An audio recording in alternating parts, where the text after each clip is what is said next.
ആദ്യം ബി.ജെ.പിയുമായി ഒരുമിച്ചു കൂടിയ എ.ഐ.ഡി.എം.കെ ഇക്കഴിഞ്ഞ ലോക്സഭാ തെരഞ്ഞെടുപ്പിന് മുന്നോടിയായിട്ടാണ് NDA സഖ്യത്തിൽ നിന്ന് പടിയിറങ്ങിയത്. തമിഴ് മണ്ണിൽ ബി.ജെ.പിക്ക് നിലനിൽപ്പില്ല എന്ന് ആദ്യം തിരിച്ചറിഞ്ഞ എ.ഡി.എം.കെ തെരഞ്ഞെടുപ്പിന് മുൻപായി ബി.ജെ.പി ഒറ്റക്കാക്കി കളം കാലിയാക്കുകയായിരുന്നു.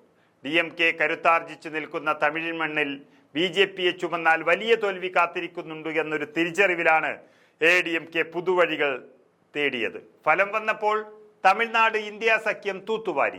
ഇതോടെ NDAയിൽ പൂർണ്ണമായും ബി.ജെ.പി ഒറ്റപ്പെടുകയും ചെയ്തു.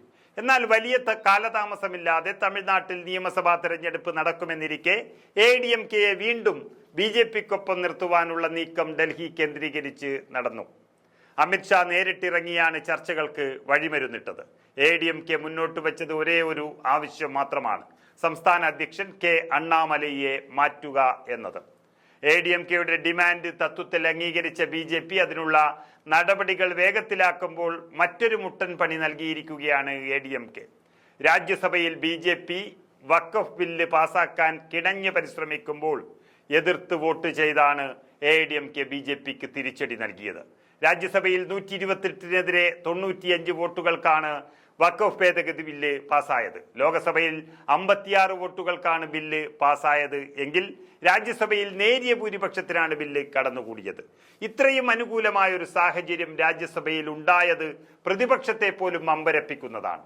NDAയിലും ഇന്ത്യ മുന്നണിയിലും ഉൾപ്പെടാത്ത കക്ഷികളുടെ പിന്തുണയാണ് വോട്ട് നിലയെ സ്വാധീനിച്ചത്.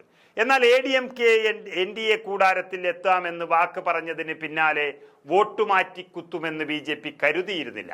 ഇത് ബി.ജെ.പിയെ വലിയ രീതിയിൽ അങ്കലാപ്പിലാക്കി കഴിഞ്ഞു.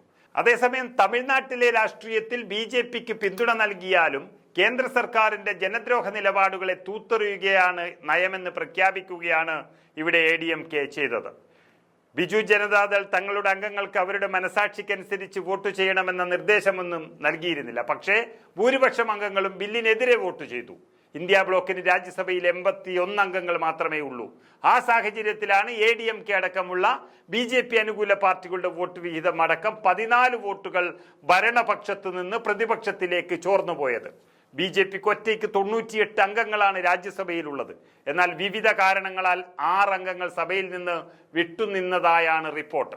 ബില്ലിനെതിരായ അധിക വോട്ടുകൾക്ക് എ.ഡി.എം.കെ, BRS, അതുപോലെ YSR കോൺഗ്രസ്, BJD എന്നീ പാർട്ടികളാണ് സംഭാവന നൽകിയത്. കഴിഞ്ഞ മാസം വഖഫ് ബില്ലിനെതിരെ തമിഴ്നാട് നിയമസഭയിൽ DMK അവതരിപ്പിച്ച പ്രമേയത്തെയും എ.ഡി.എം.കെ പിന്തുണച്ചിരുന്നു.